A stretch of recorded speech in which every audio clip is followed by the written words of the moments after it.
इस वीडियो का प्रमुख उद्देश्य बच्चों को जागरूक करना है और उनका मनोबल को बढ़ाना है। किसी व्यक्ति समुदाय को ठेस पहुंचाना नहीं है। कहानी में कुछ दृश्य काल्पनिक भी हो सकते हैं।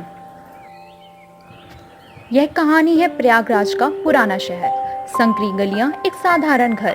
प्रयागराज एक ऐसा शहर जो इतिहास और संघर्ष का साक्षी रहा है। यहीं जन्मा एक ऐसा बच्चा जिसने अपने छोटे से बचपन में बड़े सपने देखे।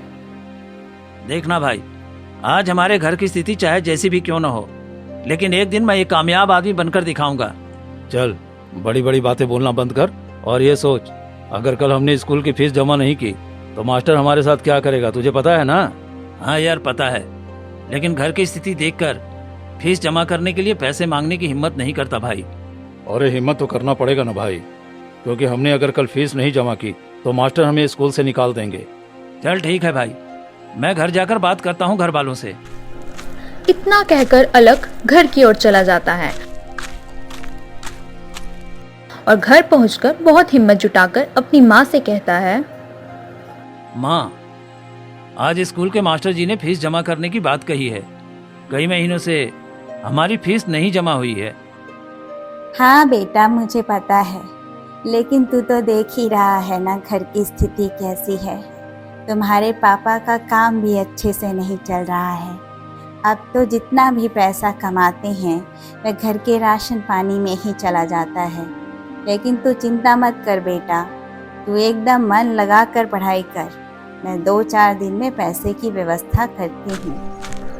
इतना सुनकर अलक निराश होकर अपने कमरे में चला जाता है। आज ही सुनते हो, अलक की कई महीने की स्कूल की फीस नहीं गई है। कल मास्टर जी मिले थे, बता रहे थे। हाँ पता है भाग्यवान, लेकिन मैं क्या करूं? तुम्हें तो पता है इस समय सही से काम नहीं चल रहा है, घर का खर्चा ही चलाना मुश्किल हो रहा है, तो बेटे की फीस कहाँ से भरें? यह सारी बातें अलक सुन रहा था और बिना कुछ कहे निराश होकर स्कूल चला जाता है।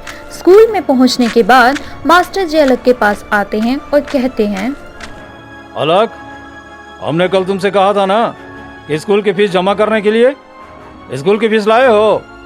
नहीं मास्टर जी, मैं स्कूल की फीस नहीं ला पाया हूँ। पिताजी ने कहा है कि 2-4 दिन में फीस जमा कर देंगे। अलक, तुम पढ़ने में तेज हो, इसलिए मैं तुम्हें 2-4 दिन का मोहलत दे रहा हूँ। अगर तुम 2-4 दिन में फीस नहीं जमा किए तो मुझे मजबूरन तुम्हें स्कूल से निकालना पड़ेगा। इतना सुनकर अलक के तो होश ही उड़ जाते हैं, क्योंकि अलक पढ़ाई में बहुत ही तेज थे और उनको पढ़ाना और दूसरों को चीजें समझाना बहुत ही पसंद था। छुट्टी होने के बाद अलक अपने दोस्त से निराश होकर कहते हैं, यार क्या बताऊं, घर की स्थिति दिन ब दिन खराब होती जा रही है। मास्टर जी ने 2-4 दिन की मोहलत दी है, अब क्या करूं?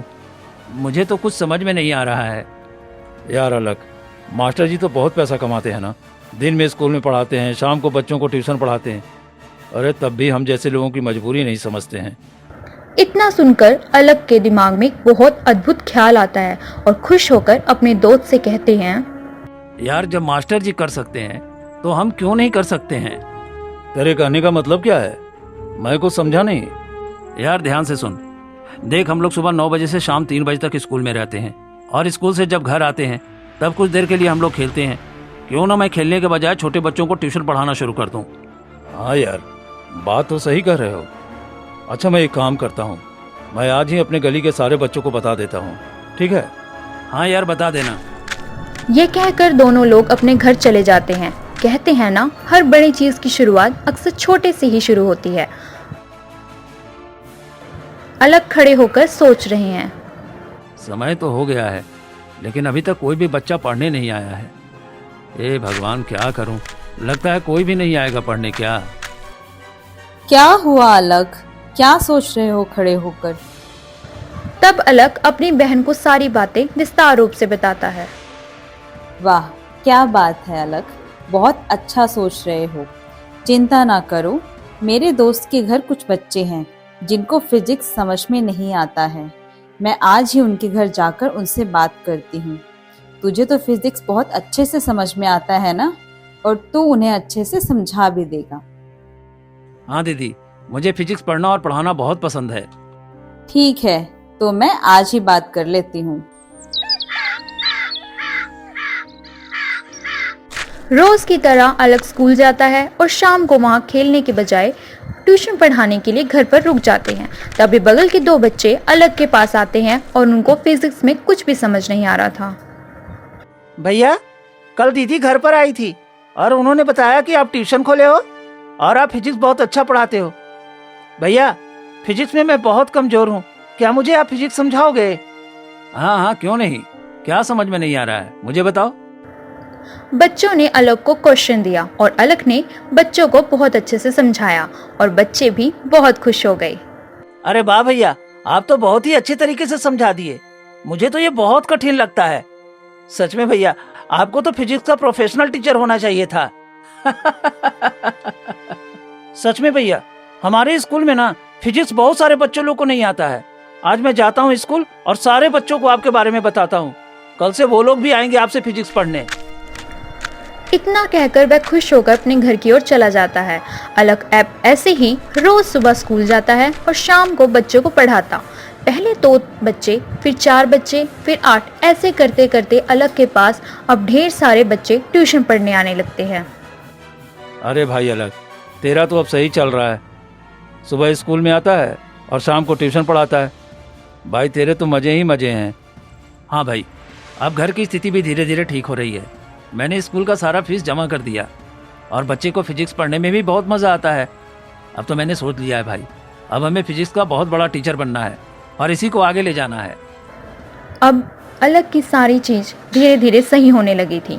अब अलग को धीरे धीरे लोग पहचानने लगे थे और ढेर सारे बच्चे उनसे पढ़ने आने लगे थे। अब अलग के कॉलेज भी समाप्त हो गए थे। अब इसी तरह समय बीतने लगा था। लेकिन अलग के मन में हमेशा ही एक सवाल रहता था कि हमें इतने में सिमट कर नहीं रहना, हमें कुछ बड़ा करना है जो कि सबके कल्पना से परे हो। फिर एक दिन यार अलग, कुछ बड़े बड़े कोचिंग वाले जो बच्चों को प्रॉपर नॉलेज भी नहीं दे पाते हैं, वो लोग ट्यूशन के लिए बहुत ज्यादा फीस की डिमांड करते हैं और हम जैसे गरीब लोग उसको अफोर्ड नहीं कर सकते। इसी वजह से हम जैसे गरीब लोग हमेशा गरीब ही बने रहते हैं और जिनके पास पैसा है वो अमीर बनते चले जाते हैं। हाँ यार, ये मैं भी सोचता हूँ। हमें कुछ ऐसा करना होगा कि हम लोगों को कम से कम पैसों में ज़्यादा से ज़्यादा नॉलेज प्रोवाइड करें। इसके लिए चाहे मुझे कुछ भी करना पड़े और भारत के हर कोने के बच्चे हमसे पढ़ सकें। लेकिन समझ में नहीं आ रहा है कि ये सब होगा कैसे। भाई हम एक काम कर सकते हैं। हमने कल मोबाइल में यूट्यूब पर कई टीचर को पढ़ाते हुए देखा है। अगर तुम भी यूट्यूब पर बच्चों को पढ़ाना शुरू कर दो तो भारत के हर कोने में बच्चे फ्री में पढ़ाई कर सकते हैं। यार बात तुमने सही कही। मैं इसी तरीके से बच्चे को फ्री में पढ़ा सकता हूँ। जो लोग ट्यूशन की फीस नहीं दे पाते हैं वो लोग अच्छे से पढ़ाई फ्री में कर सकते हैं। हाँ, मैं ऐसा ही करता हूँ। इतना कहकर वह खुश होकर घर की ओर चला जाता है। यहीं से अब अलग की ऑफलाइन से ऑनलाइन की दुनिया की शुरुआत होती है। लेकिन कहते हैं ना, कोई भी सफर आसान नहीं होता, उसको आसान बनाना पड़ता है।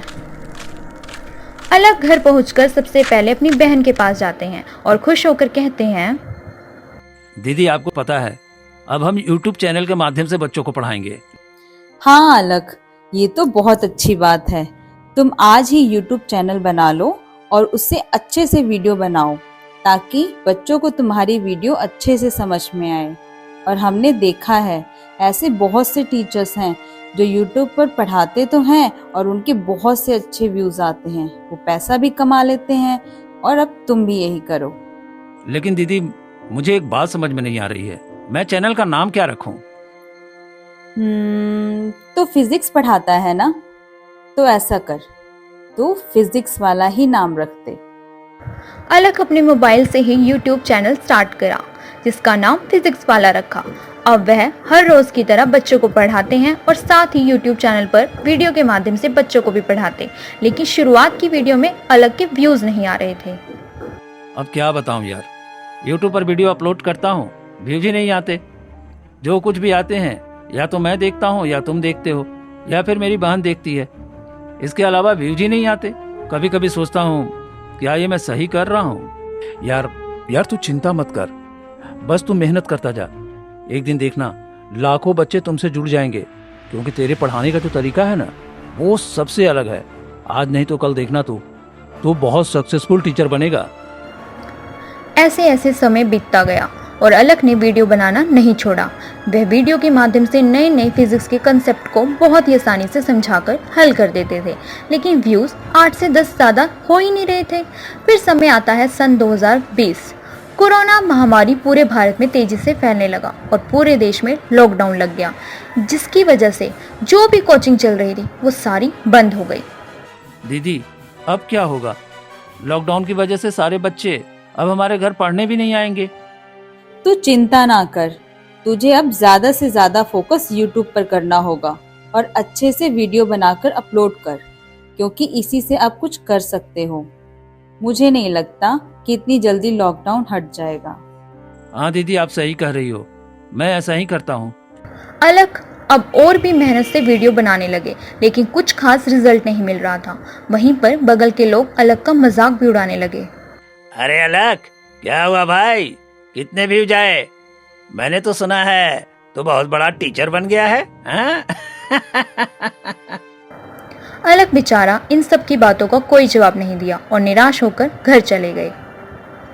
क्या हुआ बेटा, इतना उदास क्यों है? किसी ने कुछ कहा है क्या? हाँ माँ, बगल वाले भैया मेरा मजाक उड़ा रहे थे।